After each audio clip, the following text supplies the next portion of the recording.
Okay, everybody, welcome to week number 3 of Finding a Better Job, a self-reliance class for professionals and students here on LinkedIn.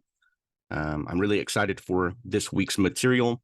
I really believe that it's going to accelerate your job search, and it really pulls on a lot of the concepts that we discussed in Education for Better Work. And so it may at first look a little familiar, but then we expand upon those. We do have a bit to get through, so let's go ahead and get started. So I want to refer back to our job realities. And job reality number 3, way back in week 2 of Education for Better Work, was being good at your job is not good enough. And it really is about understanding the job market. We've hammered on this from the very beginning of our self-reliance initiative, and we also stressed it last week. Companies hire people who can provide value, but it goes a step further. Companies retain employees who continue to provide value, and the world is changing faster than ever now. Employees need to stay up to speed on the latest technology and the skills to wield it, or they lose out on opportunities. When it comes to finding a better job, better opportunity, that is also true. We have to make sure that we can remain competitive in a world that is frankly demanding more of its workforce. It's not the last time that we'll talk about staying competitive if you've looked at our weekly schedule. But when it comes to learning these new skills, learning about new technology, and then also developing our soft skills as well, it's going to come down to our ability to learn. And we talked a lot about learning back in Education for Better Work. That's really all we talked about was the difference between merely being exposed to educational resources and actually learning. Some people make that mistake that they believe that merely being exposed to educational resources, taking a class, taking a course, going to school, well, now I'm educated. But we know that it requires more. It's about actually learning, and learning has been defined in our classes as acquiring skills and the ability to translate education into value. And there are 2 options for learning, as you may recall. The first is learning conceptually, right? You can do that through formal education. You can do it through a self-guided study program. You can do it by watching a YouTube video, listening to a podcast, something like that. And then you have the option of actually doing it. And I'll add doing it for an extended period of time. And that way you gain ownership of the skill. You actually become proficient at it. You approach mastery. And that's very important as well. So you'll remember that we spoke often during Education for Better Work about leverage, which was and is the ability to generate greater, higher value output with single efforts. And this was tied to the cash flow quadrant by Robert Kiyosaki, an investor and author of the Rich Dad, Poor Dad books. Okay. And we spent some time looking at this cash flow quadrant. As we discovered, as we looked at the cash flow quadrant as a model, slightly adjusting it and shifting it so that we could see the different sides of it, education is the difference between an employee or self-employed person and someone who invests their time and energy into reaching higher leverage opportunities. Okay. You'll also recall the 3 rules of education and business that I shared with you several weeks ago. Now, you may notice that rule number 2 has been slightly changed. It's been amended to be prioritize learning high return on investment skills. It used to be develop skills which stack on top of each other. We used the concept of stacking skills like building a building. The point here is the same, but high return on investment, or ROI, skills suggests the application of leverage, which requires less effort, rather than stacking skills, which requires a lot of effort conceptually. Okay. So I want you to really focus on that rule number 2 as we move forward. So we return to our model. And what I want to do is I want to go ahead and flip it so that we see the opposite side, a side that we haven't looked at before. Okay. Now we still see that the employee is focused on gaining experience. They should generally be focused on learning rather than earning. Being an employee to a company is a great opportunity to learn. But because you're governed or because you're limited by your time, you can only earn so much. And so you should really be focusing on the learning aspect or what you can gain in experience from that job opportunity. Okay. Now, the self-employed person, they also are limited by their time. They can only earn in as much as they spend time offering their services or crafting something or creating something. Okay. They are limited in that way. If we pull out the investor quadrant, we see that the investor also is bound by time, as we all are. Right? We live on Earth. We are mortals. Of course, we're limited in our time, but instead of using that time to be a worker and only gain that experience, the investor focuses on actually learning. Again, not merely being exposed to educational or experiential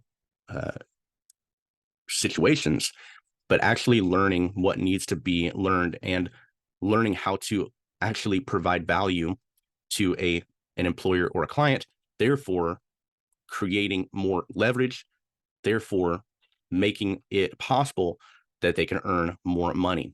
Okay. And of course, if we flipped this back around, you see that education was the difference between all of these different sides and modular representations of this cash flow quadrant. Okay.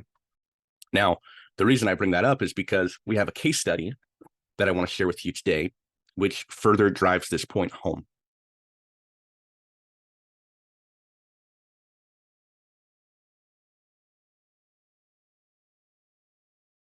So, the Stanford University MBA case study, I want to share this with you.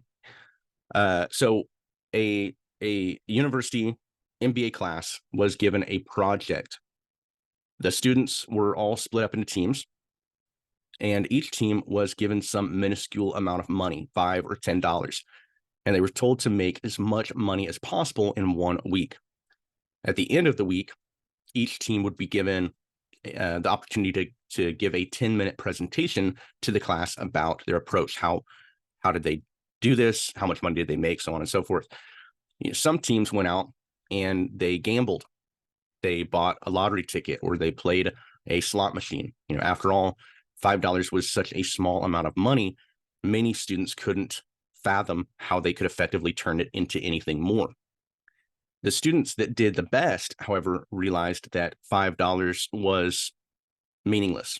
The point of the assignment was to identify what skills and resources they had, which were available to them, to start from nothing. One of the better teams sold restaurant reservations. They'd call and make a reservation at the most popular restaurants in the area, and they would sell them to people waiting in line. They found that the people were also willing to just give away their worst reservations after purchasing a better one. And that way, the students could then resell that reservation as it became more valuable to the next person waiting in line. Okay. The team that actually won the project competition sold the 10-minute presentation slot to a small company whose target clientele was postgraduate students. What's more valuable to that company than 10 minutes right in front of their clientele? Okay. This all takes us back to that idea of companies and clients hire people who provide value. And furthermore, they will retain employees and contractors even who continue to provide value, continue to think outside the box. They take what they've learned about the market and they apply it.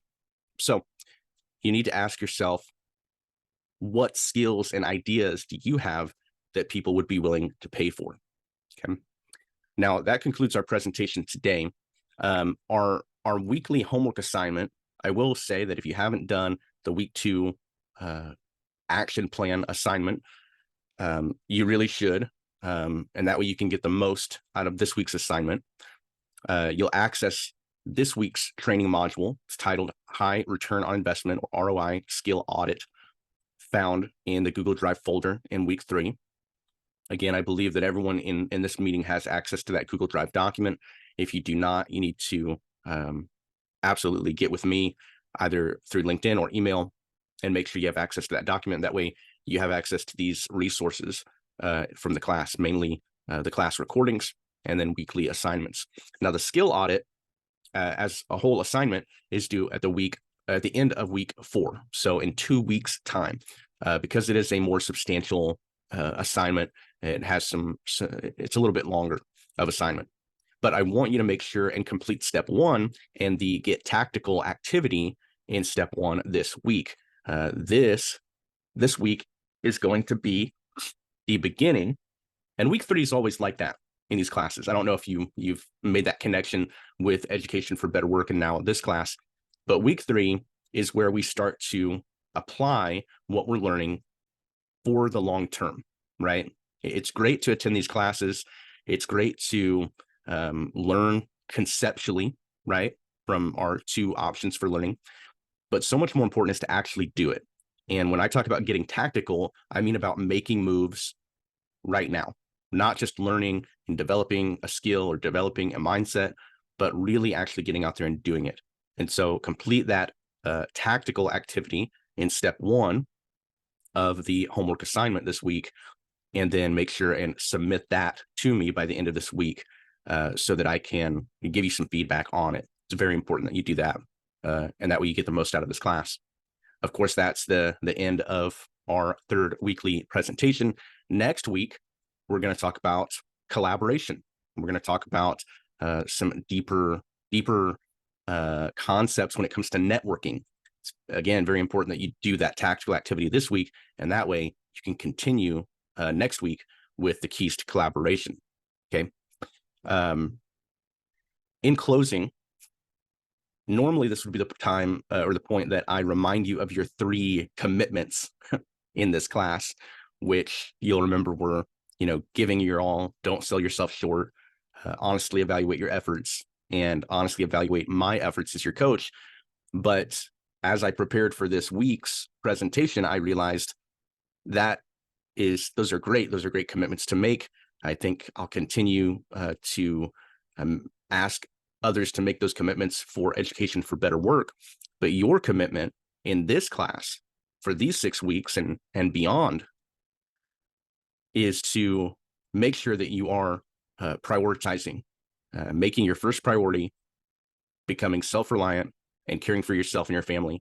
And as you use that as your first priority to guide your actions every day, then you'll be all right. Okay.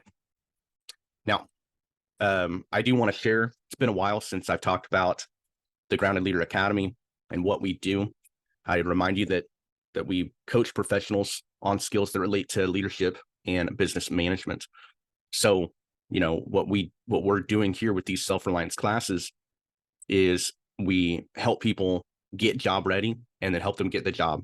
And that way, once you've gained that employment, we can come back and help you get promoted, break out to new leadership roles.